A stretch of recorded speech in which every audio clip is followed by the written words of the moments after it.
I need an officer at Lolo Hot Springs RV Park. That Francis guy that was the missing baby, he just showed up. I'm the one who wanted this taken care of. I didn't do my shit. There's blood on his knees. The Francis gentleman just told him that the kid is dead and buried in the woods. A 5-month-old boy spent the night alone on a Montana mountainside, buried under a pile of sticks his own uncle stacked on top of him to keep him warm, while a grizzly bear range surrounded him in 44-degree cold. Before we go further, understand what this channel does. We don't just report what happened. We lay out the law, we walk through the evidence exactly as it exists on the record, and we deliver a clear verdict on who is responsible and what the consequences actually were. Tonight's case involves a convicted felon, a missing infant, and a search effort that had to fight the truth out of a man who couldn't stop lying even when a child's life was on the line. The baby's name has never been made public, so we'll call him what the deputies did that night. The kid, 5 months old. Too young to hold his own head up for long, too young to regulate his own body temperature in cold air, completely dependent on the adults around him for every single thing that kept him alive. That morning, his mother, Alicia Mitchell, got him ready for a normal day, bottle prepared, formula packed. She dropped him off with his uncle, Francis Crowley, expecting a routine handoff before her 12-hour shift at the Lolo Hot Springs campground in Missoula County. She had no idea that by nightfall, she'd be standing in the middle of a dirt road, begging strangers with badges to find her son. I needed to talk to an officer. My baby's missing. When did you last see the baby? This morning I went to work and Okay, I need to put you on a brief hold. Stay on the line with me, though. Okay, thank you so much for holding with me. So you saw your baby this morning before work? Yeah. Okay, and who took the baby? Frank Crowley. He was watching him today, and he was supposed to go to work, and I don't know, the cops already came out here and I already told him that I'm just supposed to call them and let them know I'm back here. It's a 5-month-old baby, and I don't know if he's stuck out in the woods. The first 911 call that evening wasn't even about the baby. It was a trespassing complaint. Francis Crowley, already banned from the property after a prior citation, was back on site, escalating fast. Worse. 911, what are you reporting? We have a person that is on the property that is not supposed to be here. There's been police here and given him warnings 2 different times. Has he been trespassed? Yes, he has. He was given a ticket the last time he was on the property, and he is here again now. This is the Lolo Hot Springs. He is over at the RV park. Within minutes, callers reported him yelling at customers, threatening an employee, and possibly carrying a gun. He's got a gun in his pocket, and he's threatening to shoot an employee. I need an officer now. What kind of weapon is it? Then came the detail that changed everything. Francis didn't have the baby with him, and when asked where the child was, his answers started shifting immediately. A maintenance man had him, or the baby was in a crashed car, or he was left in the woods wrapped in sticks for warmth. Now, having seen Francis's unpredictable behavior for himself, the man orders him to empty his pockets. So he reaches into his pockets and pulls out a bunch of baggies. Okay, now I cannot testify to what was in those baggies, but both hands were plumb full of them. And I said, okay, well, we're just going to wait then for the deputies to get here. And he took off running downhill. Body camera footage from that night captures deputies trying to pin down a location while Francis contradicts himself in real time, sometimes within the same breath. Montana law is direct on what happens when an adult knowingly endangers a child's safety. Criminal endangerment statutes in Montana apply when a person creates a substantial risk of death or serious bodily injury to another. And when the victim is a child under the age of 6, the law treats that risk with heightened severity. Simply put, leaving an infant exposed to freezing temperatures and wildlife in a forest is not a lapse in judgment the law forgives. It is a chargeable act, and the younger the victim, the harsher the exposure Francis faced. What makes this case brutal isn't just what happened. It's how long Francis strung out the truth while a child's life hung in the balance. He told a reserve deputy staying at the campground that the baby was in a car that went off the road. He told deputies later that a stranger, a maintenance worker, had the child. He told them the baby's mother had taken him and hidden him somewhere in the woods. I'm the one who wanted this taken care of. I didn't do my shit. There's blood on his knees. Okay. He just told me that he found his kid dead, buried in the woods. I'm the What am I even know that? He said the Francis gentleman just told him that the kid is dead and buried in the woods. I don't know if I don't know, just that's what was said. He led searchers to a supposed sighting under headlights that turned out to be nothing. Every version contradicted the last. Unfortunately, Francis has multiple explanations for where the child is, none of them matching. So what happened? I don't know. I got up. I was mad at her. I walked down the giant hill over here, cussing her out, found and was happy as a and then I put him back where he was and put little sticks around him so he stayed warmer and stuff because I didn't want her to get him. He's okay. That got him. I could tell. She got him. You could just see all the little nuance that she was saying. Okay. So who hit him? What? She did. And where did she hide him? I have no clue right where he is now. The footage does not lie, and in this case, the footage is the only reason investigators eventually pieced together what didn't add up in real time.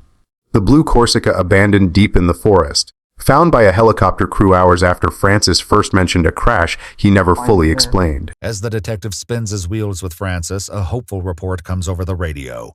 A life flight helicopter noticed something deep in the woods. The blue Corsica abandoned. A day later, investigators would retrace Francis's reckless drive through the forest, stunned that he made it as far as he did. Well, then you start sloping. Here's the moment that defines this case. 2 a.m, hours into the search, a deputy walking through dense brush feels a stick snap under his boot.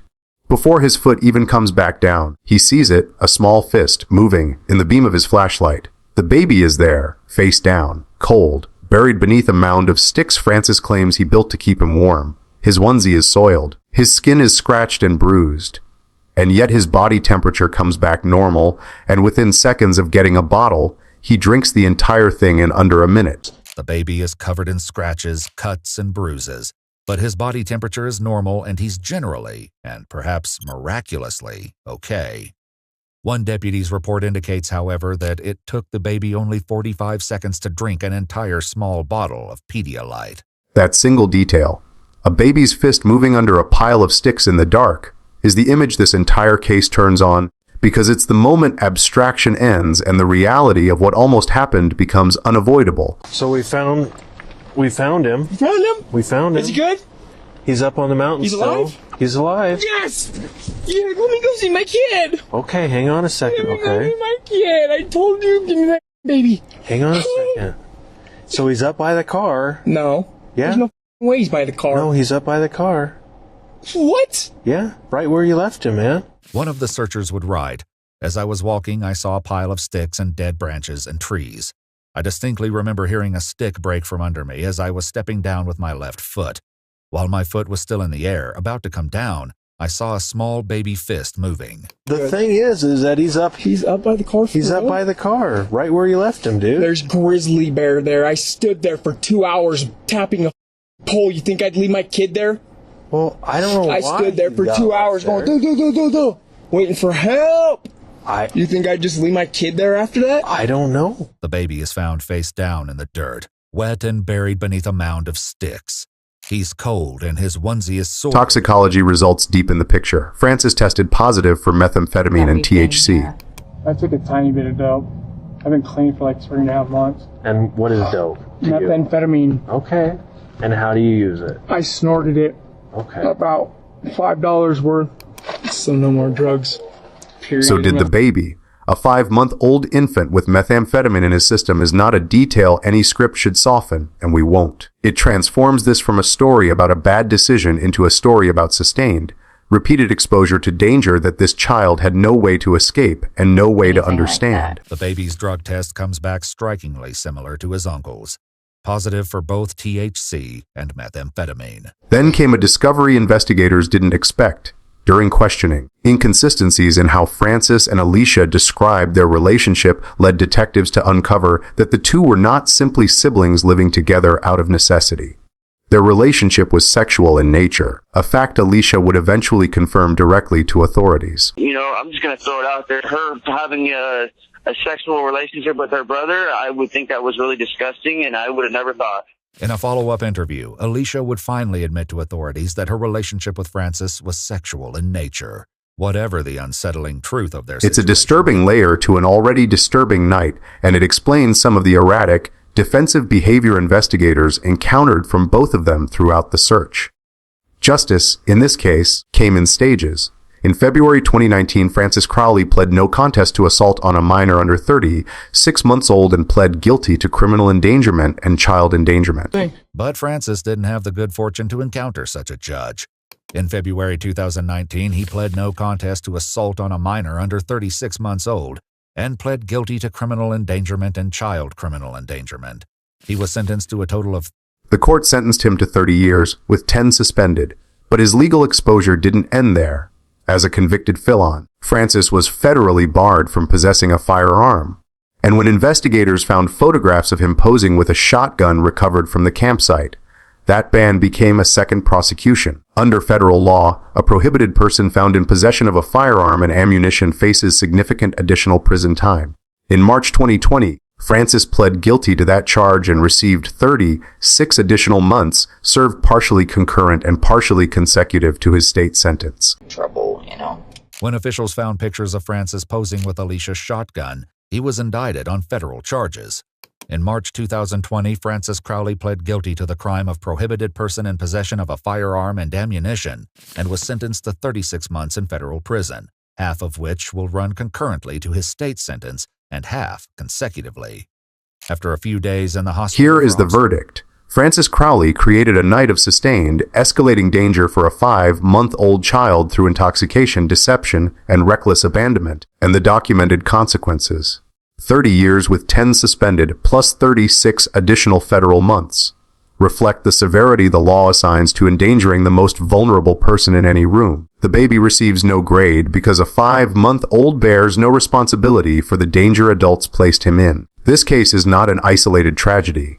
It's part of a national pattern of child endangerment tied to untreated addiction and unsupervised caregiving arrangements that fall through the cracks until it's almost too late. What this case demands is closer scrutiny of who is trusted with a child's safety, especially when that trust rests on assumption rather than accountability. And if this story moved you, you are not just watching from a distance. You are part of the reason cases like this get the attention they deserve.